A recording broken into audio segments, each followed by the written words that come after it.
Elisabeth Moreno. Et j'aimerais vous remercier très chaleureusement, alors que nous connaissons votre agenda très chargé, d'avoir pris le temps de venir à notre rencontre dans ce très bel amphithéâtre de la Sorbonne. D'autant plus heureuse que vous étiez vous-même membre actif de notre communauté quand vous dirigiez l'ENO France. Et à ce titre, vous connaissez tout l'engagement que nous avons sur les sujets d'inclusion et de diversité. Nous sommes très heureux de vous recevoir aujourd'hui. Vous qui êtes, en tant que ministre délégué chargé de l'égalité entre les femmes et les hommes, de la diversité et de l'égalité des chances, en première ligne sur ces sujets. Permettez-moi de partager quelques chiffres. Le sondage Ipsos réalisé montre que 83% des responsables d'entreprises interrogés considèrent que les politiques d'inclusion et de diversité sont pour leur société leur priorité. Un chiffre en hausse de 20 points depuis 2019. La quasi-totalité d'entre eux, c'est-à-dire 95%, et j'espère que nous saurons chercher les 5% manquants, considèrent par ailleurs que leur société est favorable au fait d'accélérer et d'intensifier son engagement dans le domaine de l'inclusion. Nous clôturerons d'ailleurs cette 16e édition des États de la France sur une table ronde tournée autour de cette problématique que j'aurai l'honneur de présider. L'entreprise est aujourd'hui un des derniers lieux de vivre ensemble qui mélange les parcours, les profils, et cela doit être non seulement préservé, mais surtout amplifié, car l'inclusion et la diversité sont aujourd'hui moteurs de croissance. Votre parcours le démontre largement, et je vais me permettre de passer un petit peu de temps à le décrire. Né au Cap-Vert, vous arrivez en France à l'âge de 7 ans. Diplômé d'une maîtrise en droit des affaires, vous débutez votre carrière dans un cabinet juridique. En 1990, vous cofondez une entreprise spécialisée dans la réhabilitation thermique que vous dirigez pendant 7 ans avant de rejoindre France Télécom pour y piloter la division PME-PMI de la région sud de Paris. Puis en 2002, le groupe Dell, vous y êtes responsable grand compte avant d'en devenir directrice commerciale en charge des comptes stratégiques pour la zone IMIA. En parallèle, vous obtenez un executive MBA à l'ESSEC et à l'Université de Mannheim en Allemagne. En 2012, vous rejoignez le groupe Lenovo, où vous êtes en charge des grands comptes de l'Europe du Sud, puis EMEA. Vous devenez également juge consulaire bénévole au tribunal de commerce de Bobigny en janvier 2015, après une formation à l'École nationale de la magistrature. En 2017, vous devenez, comme je l'indiquais plus tôt, président de la filiale française de Lenovo. En janvier 2019, vous envolez pour l'Afrique du Sud pour devenir présidente de HP Afrique. Femme engagée, vous vous investissez tout au long de votre carrière au sein d'associations œuvrant en faveur de l'éducation, de l'inclusion et de la mixité professionnelle. C'est notamment à ce titre que le président de la République et le Premier ministre font appel à vous pour rejoindre le 6 juillet 2020 le gouvernement en tant que ministre délégué auprès du Premier ministre chargé de l'égalité entre les femmes et les hommes, de la diversité et de l'égalité des chances. Il est clair en regardant votre parcours que vous associez la parole aux actes. Vous êtes le symbole par l'exemple que l'entreprise a tout à gagner à placer les politiques d'inclusion au cœur de sa stratégie de croissance. Et je note quand même qu'entre la diversité des rôles et des fonctions, le cumul de mandats sur vos diplômes, votre parcours relève de celui du combattant. C'est pourquoi nous sommes heureux de vous recevoir aujourd'hui et de vous entendre nous présenter vos projets qui, je l'espère, faciliteront le chemin aux plus jeunes générations. Chère Elisabeth Moreno, je vous cède la parole.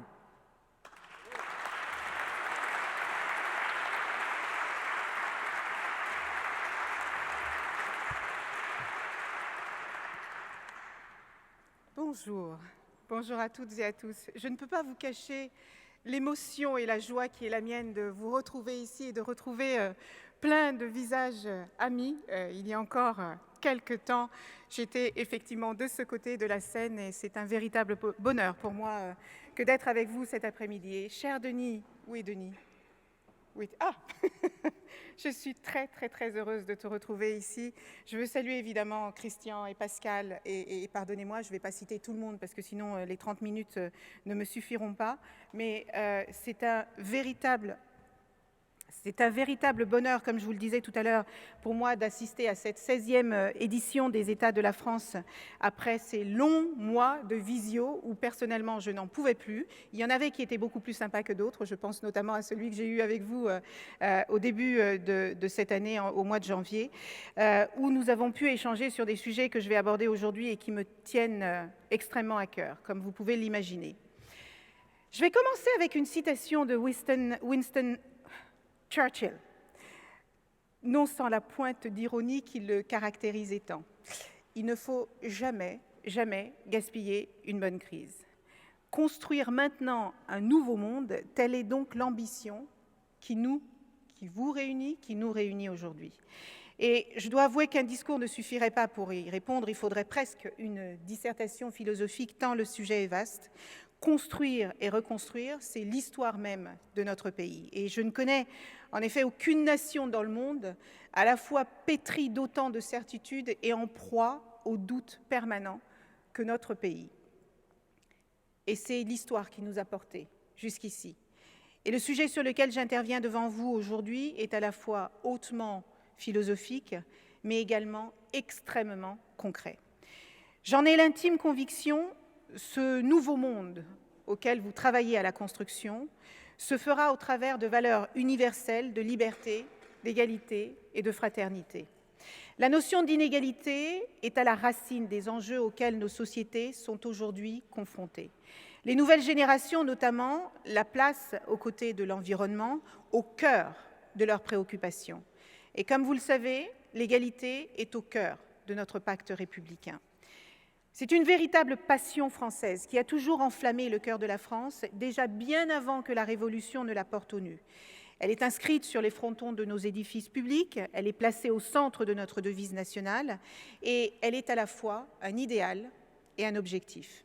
Un idéal toujours inachevé et où chacun est respecté ou devrait être respecté dans ses différences. Et un objectif avec une double obligation à la fois d'action et de résultat. L'égalité a pris vie dans la République, elle en est même la sève. Et si elle puise sa source bien avant 1789, la notion d'égalité avec en toile de fond son corollaire qui est la méritocratie s'enracine dans les idéaux de la Révolution.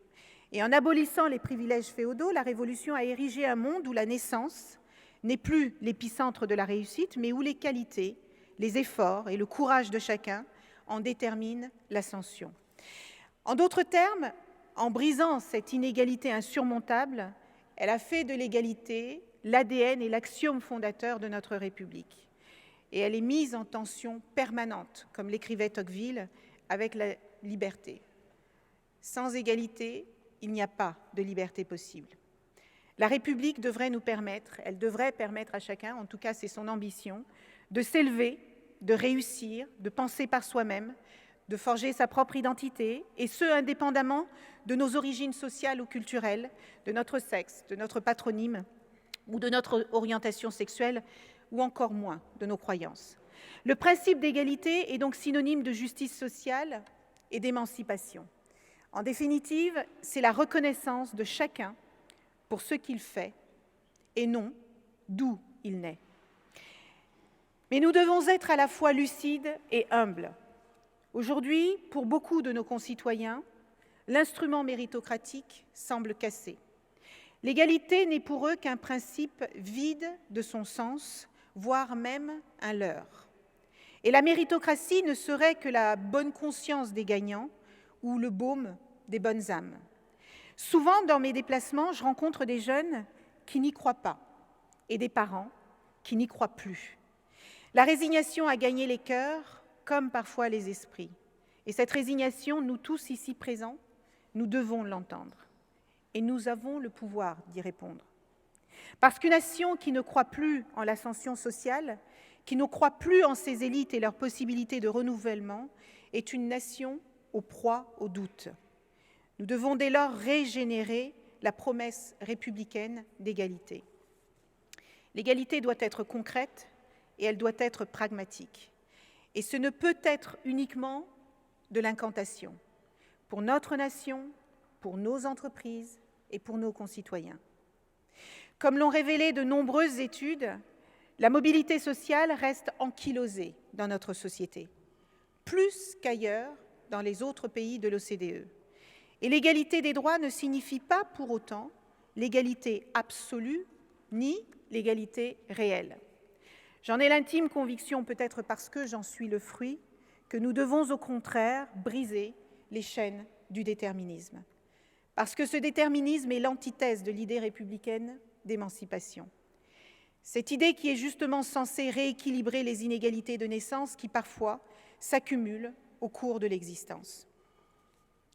Briser les chaînes du déterminisme revient alors à bousculer les ordres établis, à démolir les carcans qui figent les destins et qui rendent les rêves trop étroits. Tous ces enjeux sont au cœur de mon ministère, comme ils sont certainement, j'en suis convaincue, au cœur de vos entreprises. Qu'il s'agisse de l'égalité entre les femmes et les hommes, érigée en grande cause du quinquennat par le Président de la République, de l'égalité des chances, ou de la promotion de la diversité ou de l'égalité des droits des personnes LGBT+, tous ces sujets passent par une lutte acharnée contre toutes les formes de discrimination. Ces enjeux recouvrent des réalités parfois différentes, mais qui ne sont pas pour autant étanches les uns aux autres. Et pourtant, permettez-moi de vous partager quelques chiffres qui, je crois, donnent la mesure des phénomènes dont nous parlons aujourd'hui.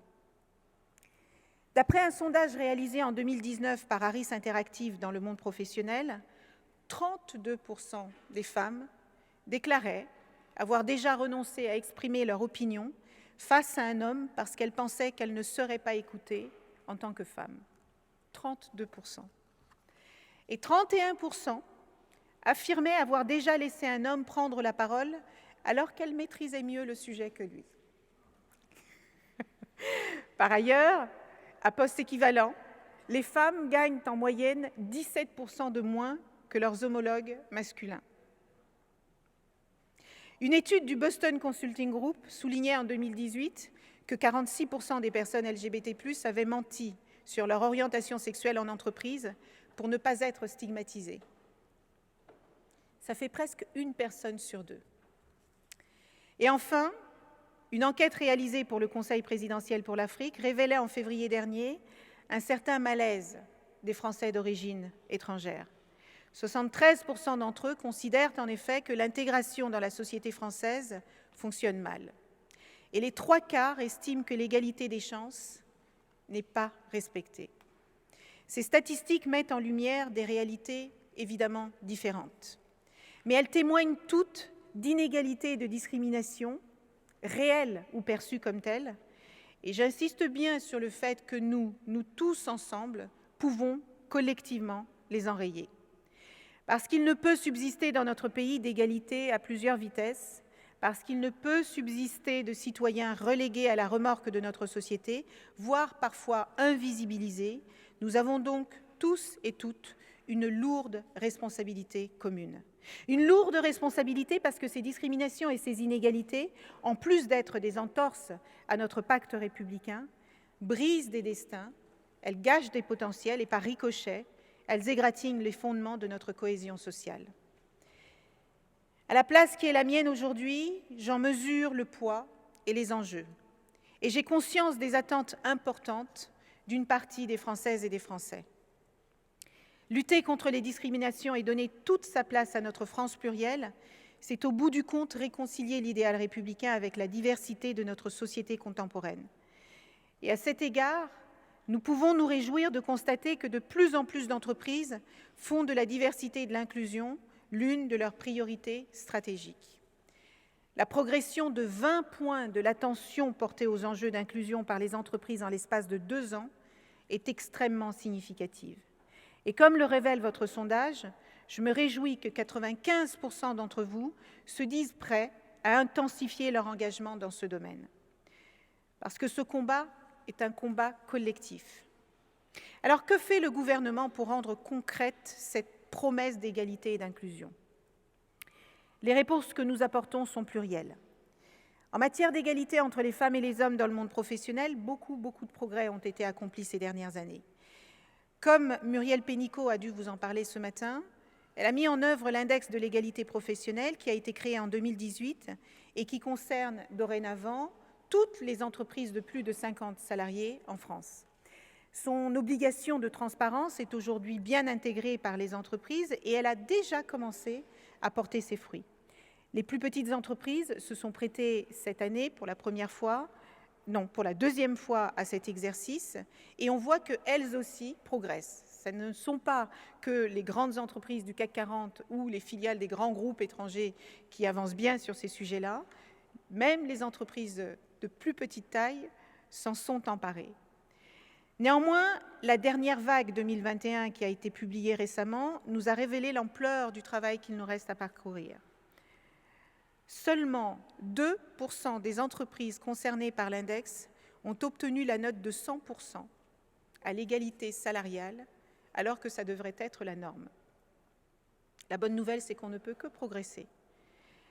Et 43% des entreprises ne disposent d'aucune ou de seulement une seule femme parmi leurs 10 plus hautes rémunérations.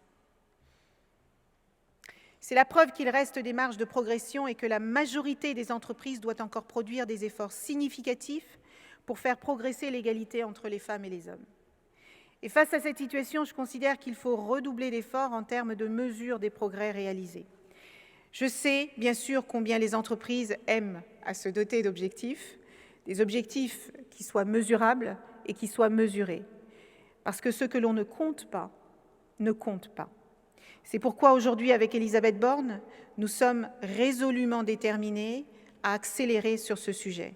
Parce que c'est non seulement une question de justice sociale, mais c'est aussi une question de performance pour les entreprises. L'histoire des droits économiques et professionnels des femmes est assez récente. Je dirais même que l'encre est à peine sèche. Ce n'est en effet que depuis le 13 juillet 1965 que les femmes peuvent ouvrir un compte en banque à leur nom et travailler sans le consentement de leur mari. Reconnaissons-le, depuis 46 ans, beaucoup de progrès ont été accomplis. Mais nous devons rester humbles. De nombreux progrès restent encore à accomplir pour briser les plafonds de verre qui freinent encore les carrières des femmes, et ce à tous les niveaux de l'entreprise et dans tous les domaines. C'est pourquoi je considère que la proposition de loi portée par Marie-Pierre Rixain et Christophe Castaner, visant à accélérer l'égalité économique et professionnelle, sera une étape historique non seulement pour notre pays, mais au niveau international. Parce que j'ai l'intime conviction que l'accélération de l'égalité économique entre les femmes et les hommes nécessite des mesures volontaristes, comme l'a prouvé la loi Copé-Zimmermann en faisant passer la féminisation des conseils d'administration de 9 à 46% en seulement 10 ans. Exiger qu'il y ait davantage de femmes dans les COMEX et les CODIR, ce n'est pas leur faire la charité. Parce que de nombreuses études ont prouvé qu'elles amélioraient, elles aussi, la performance et l'attractivité de ces mêmes entreprises. Parce que les inégalités à l'intérieur du domicile ont des répercussions à l'extérieur, le gouvernement entend également promouvoir la culture de l'égalité, et ce, dans tous les domaines de la société. La culture de l'égalité en actes, c'est donc par exemple l'extension du congé paternité de 14 à 28 jours. Cette mesure était attendue depuis longtemps et elle va permettre à tout le monde d'être gagnant à l'arrivée, que ce soit les enfants, que ce soit les mères, mais aussi les pères. Moi, je me souviens, lorsque j'étais chef d'entreprise, de ces papas qui disaient « j'aurais tellement voulu passer un peu plus de temps avec ma femme et avec mon fils ou ma fille qui vient de naître ». Je crois aussi que la culture de l'égalité, c'est aussi la création du service public des pensions alimentaires qui a été lancé le 1er janvier dernier. Et nous poursuivons là un double objectif. Le premier, c'est de prévenir la précarité, parce que la négligence des uns ne doit plus conduire à la détresse des autres, mais aussi pour favoriser l'égalité entre les femmes et les hommes, puisque 85% des familles monoparentales sont portées par des femmes. Favoriser l'inclusion et promouvoir la diversité rime aussi avec la lutte contre les discriminations. Et sous l'impulsion du président de la République, le gouvernement s'est fixé des objectifs très ambitieux en la matière.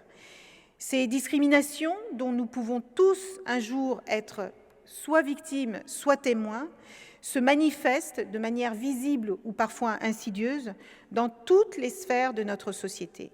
Et l'emploi reste le premier domaine où elles interviennent. Des discriminations qui s'opèrent en raison du sexe, du handicap, de l'origine, de l'orientation sexuelle, de l'âge ou encore de l'identité de genre, des croyances ou de l'engagement syndical. Et si la France s'est d'ores et déjà dotée d'un arsenal juridique solide en la matière, eh bien, force est de constater que nous devrions aller un tout petit peu plus loin.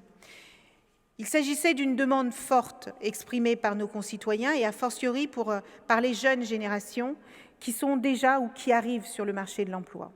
Et dans ce contexte, le gouvernement a créé le 12 février dernier une plateforme de lutte contre les discriminations. Et j'ai lancé le 8 avril dernier une grande consultation citoyenne sur les discriminations pour permettre à tout le monde, citoyens, citoyennes, entreprises, associations, de s'exprimer sur un sujet très important.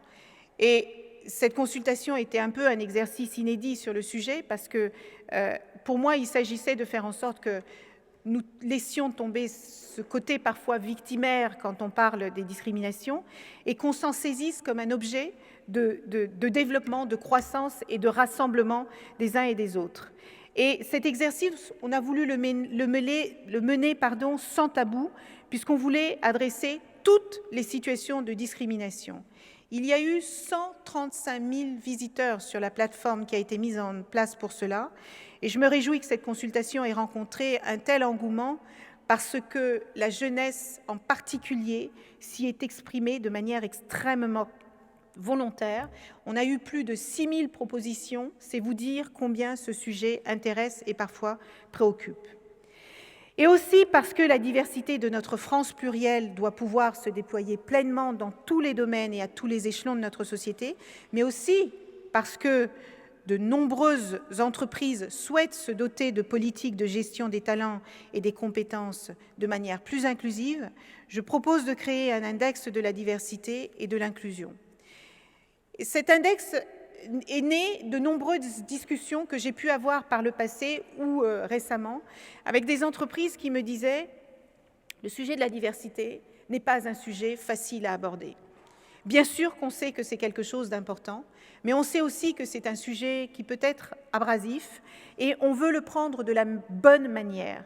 Et donc on a décidé de créer cet outil de mesure que nous allons mettre gracieusement à la disposition des entreprises qui souhaiteront s'en emparer de manière complètement volontaire et qui voudront travailler avec leurs salariés, avec les ressources humaines, avec les managers et avec toutes les structures internes à l'entreprise, avec l'objectif finalement de prendre une photo à l'instant T du niveau de diversité de vos entreprises.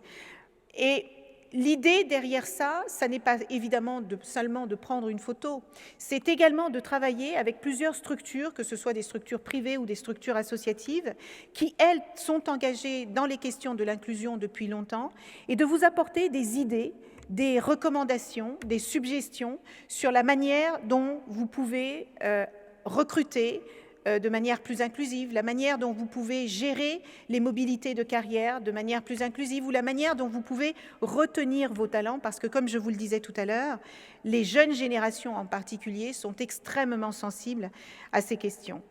Moi, j'ai passé presque 30 ans de ma vie dans le monde de l'entreprise et ce que j'ai pu constater, c'est que le talent et l'engagement sont de véritables carburants de la performance des entreprises.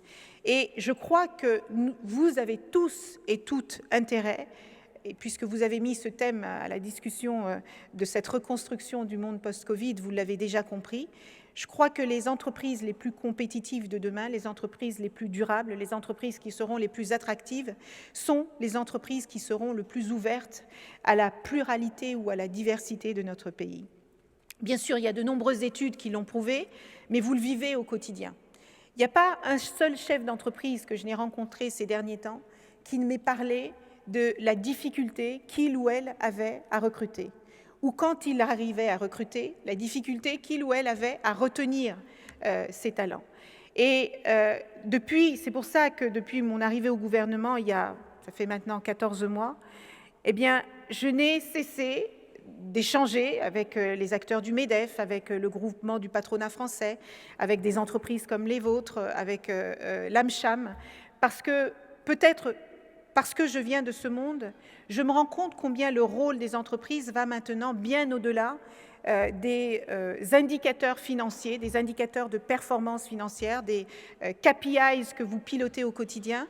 Je me rends compte que le rôle qui est le vôtre aujourd'hui est fondamentalement en train de changer. J'ai le sentiment qu'on vous demande des choses aujourd'hui qu'on ne demandait pas aux chefs d'entreprise il y a une quinzaine d'années.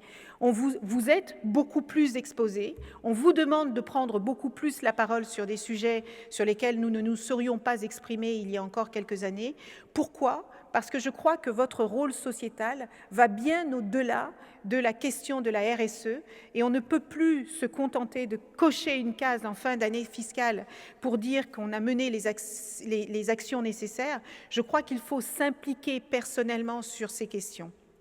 Et j'espère que cet index vous y aidera, en tout cas qu'il vous permettra d'avoir des discussions ouvertes sur des sujets que je sais ne sont pas toujours faciles à aborder. Et puis je veux le reconnaître aussi, lorsqu'on est chef d'entreprise, quand on est cadre dirigeant comme vous l'êtes les unes et les autres, vos préoccupations premières ne sont pas forcément celles que nous évoquons aujourd'hui. Bien sûr, faire évoluer les femmes dans l'entreprise, c'est au cœur de tous les débats aujourd'hui. Bien sûr, aller à la recherche de talents, je crois qu'on a un peu plus de 400 000 emplois aujourd'hui qui ne sont pas pourvus. Peut-être que vos entreprises aujourd'hui ont des difficultés à recruter. Ça vous oblige à penser différemment vos politiques de recrutement. Ça vous oblige à penser différemment vos politiques de mobilité interne et de rétention de vos talents. Eh bien, ce que j'espère, c'est que cet index de la diversité vous permettra de mettre le sujet sur la table de manière très simplifiée et d'ouvrir le dialogue sur des questions que je sais pas toujours faciles à aborder. Je pense qu'il nous faut être lucide sur ces questions de discussion de la diversité. Je vais vous partager une anecdote. Lorsque j'étais encore patronne de Lenovo France, je discutais beaucoup avec Catherine Ladouce, qui est dans cette salle. Nous discutions beaucoup de la manière dont nous pouvions faire évoluer les femmes dans l'entreprise sans donner le sentiment aux hommes qu'il n'y avait plus leur place. Et je vous le dis comme ça parce que j'ai des collègues masculins qui me disaient « Elisabeth, on a l'impression qu'il n'y en a plus que pour les femmes dans l'entreprise ». J'ai même récemment une journaliste qui est venue au ministère et qui me dit « Madame la ministre, évidemment, je suis une femme, donc je suis convaincue qu'il faut que les femmes évoluent dans l'entreprise. Mais j'ai 2 garçons, ils sont petits. Et j'ai l'impression que ça va être beaucoup plus difficile pour eux de se développer dans l'entreprise de demain parce que le sentiment qu'on a, c'est qu'il n'y en a plus que pour les femmes. » Alors, je vous rassure, on part de suffisamment loin pour que ça n'arrive pas tout de suite. Je ne sais pas si ça vous rassure ou si ça devrait vous inquiéter, parce que je voudrais dire aux hommes qui sont dans cette pièce, les hommes qui sont dans cette pièce et qui avaient une fille, levez la main, s'il vous plaît. Bien.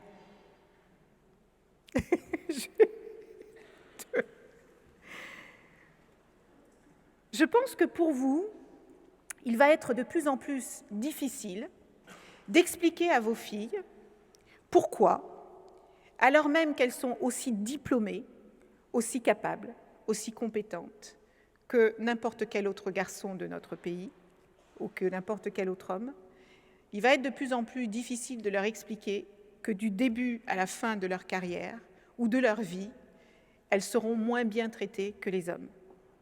Je pense que tous ici dans cette pièce, on est convaincus qu'il y a une injustice dans le genre qui ne peut plus perdurer. Et je pense qu'il ne faut pas avoir peur d'aborder ces sujets. Je pense qu'il est même sain d'en parler. Et je peux vous dire, mesdames et messieurs, en tant que chef d'entreprise, que lorsque vous avez le courage d'aborder les questions qui peuvent paraître les plus difficiles, vos collaborateurs vous en sont extrêmement reconnaissants. Parce que des éléphants dans la pièce, tout le monde les voit. Ils sont peut-être invisibles, mais tout le monde les voit. Et quand on met notre énergie sur ce qui fait avancer plutôt que les sujets que personne n'a envie d'aborder, eh bien ça fait du bien à tout le monde.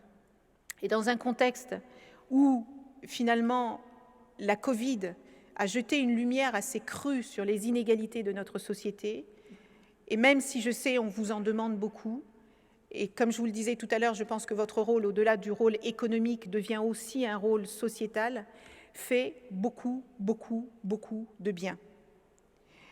Vous inspirez, vous donnez l'exemple, vous donnez envie, et ça c'est absolument fondamental. Et tous les leaders n'ont pas cette capacité. Et je peux vous dire qu'en politique, c'est même autrement plus compliqué. Mais vous l'avez.